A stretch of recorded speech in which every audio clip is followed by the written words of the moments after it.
Hello everyone, and welcome back to our channel. On this channel, we share practical guidance on visa processes, immigration pathways, and related topics to help you make informed decisions. If you are unsure about your visa options or planning your next step, consider subscribing and enabling notifications so you stay updated with the latest developments. Before continuing, please review the legal disclaimer provided in the comments section of this video. For decades, the Caribbean sold a very simple idea. Write a check, get a passport. Never have to live there.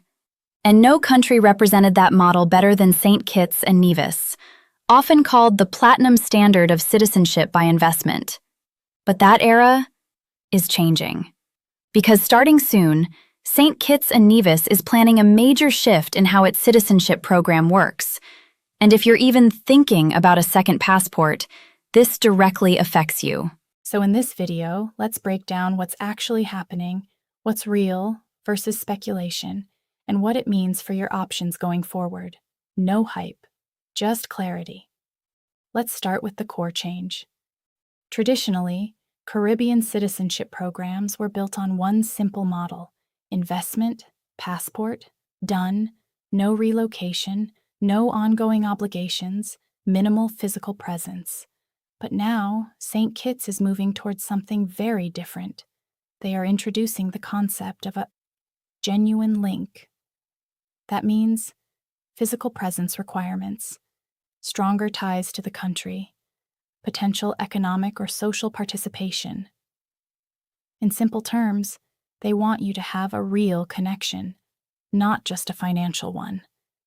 And this is a big shift, because it moves the program closer to how countries like Malta structure residency or citizenship, where you're expected to actually engage with the country. Now, why is this happening? There are two major forces behind it. First, international pressure. Organizations like the European Union have been pushing Caribbean countries to tighten their programs. Why? Because visa-free access to Europe depends on trust. If Europe believes passports are being issued too easily, they can revoke visa-free travel agreements.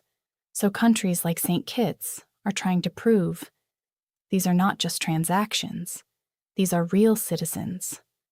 Second, reputation. St. Kitts has always positioned itself as a premium program. Now it's trying to differentiate itself further by adding structure, credibility, and long-term engagement. But here's the critical question. Will people actually want this? Because the original appeal of Caribbean citizenship was flexibility. You didn't have to relocate. You didn't have to change your life. You gained mobility and optionality. If that changes too much, the entire value proposition changes, and that's why this moment matters. Because this isn't just about one country. St. Kitts could be the signal for the entire Caribbean. Other programs, like those in Dominica, St. Lucia, Grenada, Antigua, and Barbuda, may eventually follow similar paths. Now let's be realistic. This does not mean you'll suddenly need to live there full-time. You'll be forced to run a business locally, or that the programs will disappear overnight. Most likely, the final structure will sit somewhere in the middle. Think. Short physical visits, some level of engagement, possibly structured investments, but not full relocation. Still, the direction is clear. More requirements, more scrutiny, less instant passport simplicity. And if you zoom out, this trend is not limited to the Caribbean. Globally, citizenship and residency programs are becoming more regulated, more expensive, more selective. So what should you take away from all this? First, timing matters. Programs don't usually get easier over time. They become stricter, slower, and more expensive. Second, diversification matters. Relying on a single passport strategy is risky.